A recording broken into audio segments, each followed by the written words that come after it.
Aprili 2 ya mwezi ujao, wekundu wa Msimbazi Simba wanatupa karata yao ya kwanza katika mechi mbili za robo finali kombe la shirikisho barani Afrika kwa kucheza ugenini dhidi ya Al Masry ya kule nchini Misri. Mechi ambayo mwisho wa siku itafuatiwa na mechi ya marudiano itakayochezwa Tanzania, ambapo mshindi wa jumla katika mechi zote hizo mbili ndiye atakayesonga mbele kwa hatua inayofuata ya nusu finali ya kombe la shirikisho barani Afrika. Ni dhahiri kwamba Simba chini ya kocha Fadlu Davids inaendelea kujiandaa vyema kuhakikisha wanapata matokeo bora. Kabla tujaendelea zaidi, ni vyema ukafahamu kwamba sisi tunapewa nguvu kubwa na mabasi ya Jada Luxury Coach. Yanakuhakikishia usafiri kutoka Dar es Salaam, Moshi mpaka Arusha. Na siku zote safari zake huanzia Mbande, lakini kuna vituo maeneo kama Shekilango na kwingineko. Mabasi ya Jada Luxury Coach ni kama ndege za ardhini. Ni mabasi ya kisasa yanayokufanya ufike safari yako ukiwa huna uchovu wowote. Ndani ya mabasi hayo kuna huduma ya matangazo mubashara ya Azam Media ambayo hukuhakikishia kutazama mechi mubashara za ligi kuu Tanzania bara, ligi ya kule Hispania La Liga, ligi ya Ujerumani Bundesliga na matangazo mengine ya Azam kama sinema zetu, tamthilia na kadhalika. Lakini vile vile mabasi ya Jada Luxury Coach yanakupa huduma nzuri ya usafiri wa mizigo na vifurushi. Vifurushi vyako, mizigo yako unaweza kuisafirisha kwa salama, kwa uhakika na kwa wakati kupitia mabasi haya ya Jada Luxury Coach. Wasiliana nao kupitia nambari za simu unaziona hapo ili kufanya booking kwa ajili ya usafiri wako na mizigo yako. Muhimu kwa mashabiki wa Simba wa Tanzania ni kuzidi kuwaombea wachezaji, benchi la ufundi la Simba ili waendelee kuwa fit, timamu wa kimwili na kiakili, ili wapokee vyema wachezaji mafunzo kutoka kwa kocha Fadlu Davids na hatimaye kwenda kupata matokeo chanya katika mechi ya kwanza kule nchini Misri itakayochezwa katika mji wa Ismailia. Sasa katika mechi hii CAF, shirikisho la soka barani Afrika CAF, wameshatangaza muamuzi wa mechi hii. Huyu ni Bubu Traore, raia wa Mali, ndiye atakayekuwa muamuzi pale katikati. Huyu ni muamuzi ambaye rekodi zinaonyesha ni mzoefu sana. Umri wake ni miaka 36 kwa sababu alizaliwa Machi 3 mwaka 1989. Katika utumishi wake kama muamuzi, huyu Traore ameshachezesha mechi 25 za kimataifa. Kwa sababu hiyo inatazamiwa kwamba ni muamuzi atakayechezesha vyema, vizuri. Na kwa taarifa tu ni kwamba CAF, shirikisho la soka barani Afrika, waamuzi wake ndio wategemea walio kwenye kiwango bora, huyu naye yumo, kwa maana Bubu Traore.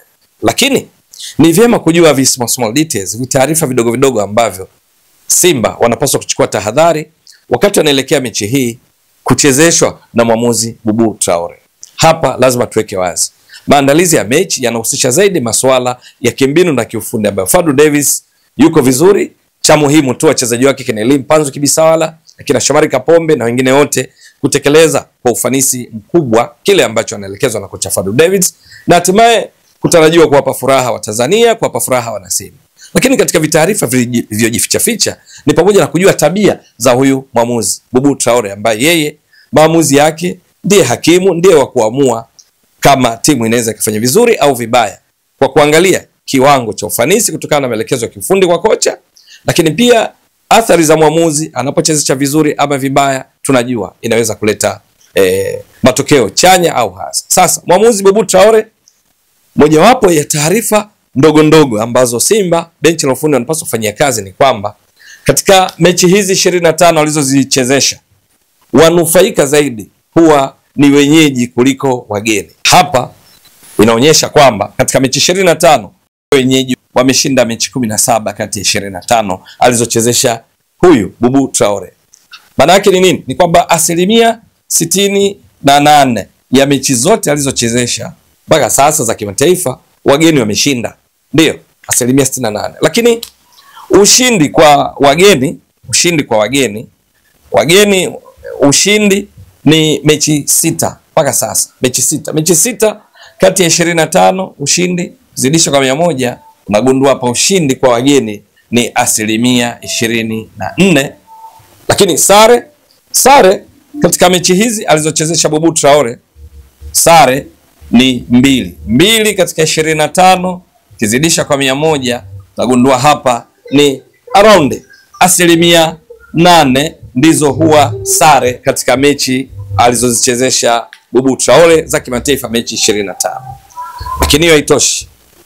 Katika mechi hizi, kwa mfano kukumbushia tu, wanufaika kwa mechi za ushindi wa nyumbani ni pamoja na Yanga ambazo alichezesha Bubu Traore.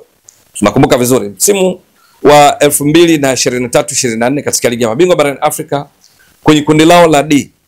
Yanga mechi yao waliocheza dhidi ya CR Belouizdad kwa Mkapa ilikuwa muhimu sana kushinda, tena ushindi wa kuanzia mabao 4-0 kwenda mbele. Katika mechi hiyo Yanga walishinda 4-0. Refa alikuwa yeye Bubu Traore. Yanga wakiwa wenyeji wakapata ushindi huu nono na kusonga mbele kwa robo finali ligi ya mabingwa barani Afrika msimu wa 2023-24. Tunakumbuka vizuri. Lakini wanufaika pia ni pamoja na hawa Al Masry. Mbele ya mwamuzi Bubu Traore, mechi 3 amewahi kuwachezesha, zote wameshinda. Tena katika zile mechi chache walizoshinda wageni, mechi 6 zikichezeshwa na Bubu Traore, miongoni mwa wanufaika ni pamoja na Al Masry. Inakumbuka vizuri mechi yao walicheza Disemba mosi 2019 kule nchini Mauritania dhidi FC Nouadhib katika hatua ya makundi kombe la shirikisho barani Afrika.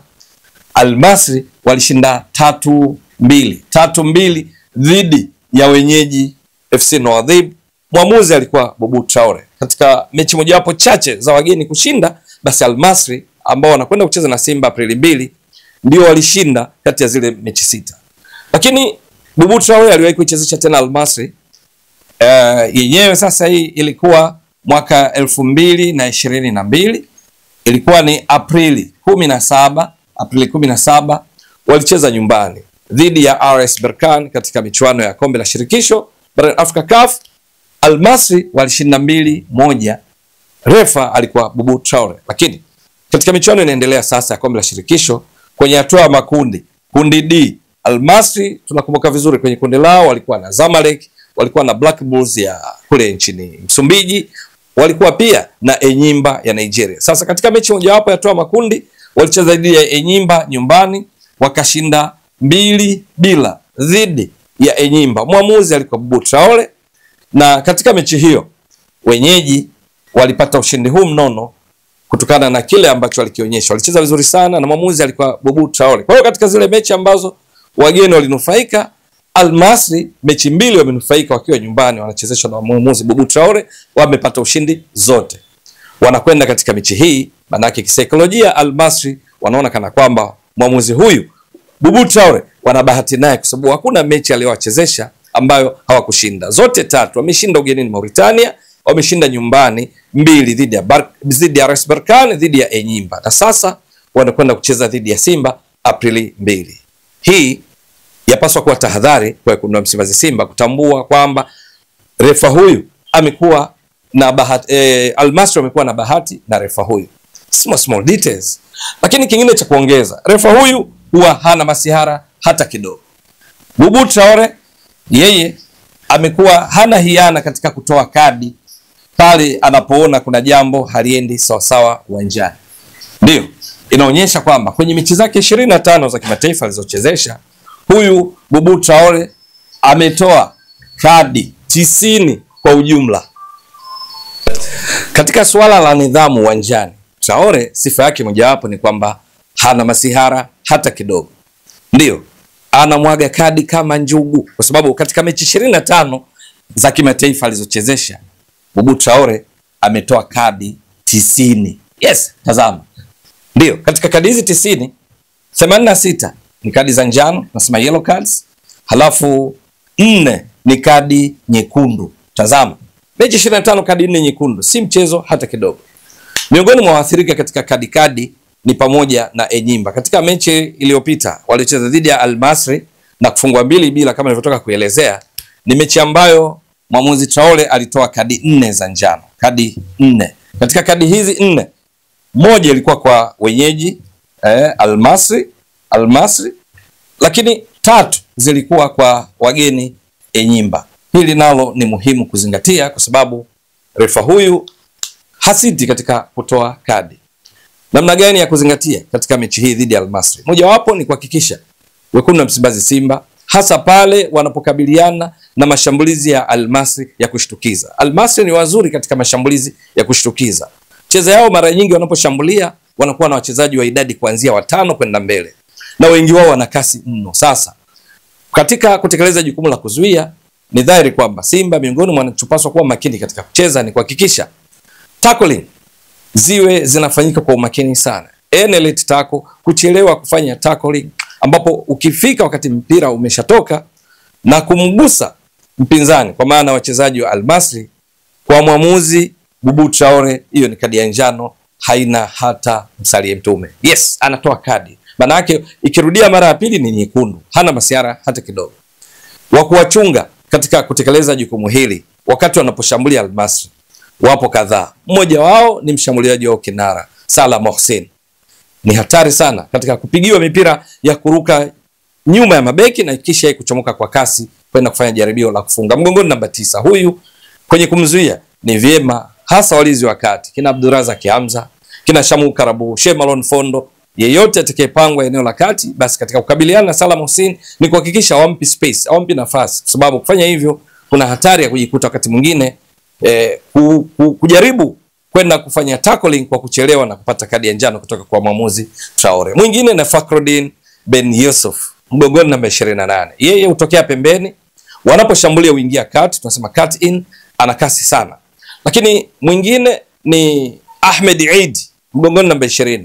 Yeye anacheza zaidi akitokea upande wa kulia, kama winga wanaposhambulia kutokea upande wa kulia, akitoa fursa winga wa kulia kuingia ndani, kwa sababu yeye kimsingi huwa ni miongoni mwa viungo pale katikati katika mfumo wa 4-3-3, wale watatu pale kati, yeye huwa ni mmoja wapo. Sasa au wanapocheza 3-4-3 katikati katika viungo wa 4, yeye anakuwa mmoja wapo akitokea kulia, nambari 20, ana kasi sana. Mwingine ni beki wa kushoto, huyu anaitwa Saadawi Amri Saadawi, mgongoni nambari 13, naye ana kasi sana. Ni rahisi sana kutengeneza faulo kwa wapinzani kutokana na kasi yake, na ni mwepesi pia kujiangusha pale inapobidi. Hapa nazungumzia sasa mabeki kama Shomari Kapombe, Kevin Kijiri, David Kameta Duchu, wanapopangwa kwenye upande wa kulia. Huyu mwamba huyu anapopanda kushambulia, pindi timu yake Al Masry inaposhambulia, amekuwa na tabia hizi, na hivyo rahisi kutengeneza faulo ambazo mwisho wa siku zinaweza kuzaa kadi. Wanapaswa kuwa makini wekundu wa Msimbazi Simba. Katikati kuna kina Mohamed Bakhluf, kina Atiji Kup, wote wanapaswa kulindwa kwa umakini, kwa sababu wanaposhambulia wana kasi na kuweza kushawishi mwamuzi kutoa kadi za njano panapofanyika madhambi wakati wanakwenda kushambulia. Yapo mengi, bila shaka benchi la ufundi la Simba chini ya Fadlu Davids watajua namna gani ya kukabiliana na changamoto hii ya mwamuzi anayetoa kadi nyingi. Uzuri wake, kadi zake sio tu kwa wageni, huzitoa pia kwa wenyeji pale inapobidi. Kwa lugha nyingine, Eli Mpanzo Kibisawala, nazungumzia Kibu Dennis Prosper au Lada Kichasambi, Leonel Atebambida, Steven Dese Mukwala, Jasha au wanayo fursa pia ya kuzalisha kadi kwa wapinzani wao wenyeji Al Masry pindi wanaposhambulia, kutumia ile kasi yao kuelekea lango la wapinzani. Wakijichanganya Al Masry, maana yake hapo akina Nasobi wanao uwezo pia wa kupata kadi za njano kutokana na mikimbio ya Simba wakati wanaposhambulia. Kadi zinaweza kutoka kwa timu zote mbili. Cha msingi tu kuwa makini kwa wekundu wa Msimbazi Simba ili kadi zisije kuwa na madhara kwao. Mtazamaji wa Mbwaduke Stats Sport Next Level, endelea kuunga mkono channel hii kwa kuhakikisha kwamba una subscribe, una share, una like na kucomment. Mwasilishaji wako ni mimi Ramadhani Mbwaduke almaarufu kama Mzee wa Data. Shukran jazilan. Bye bye.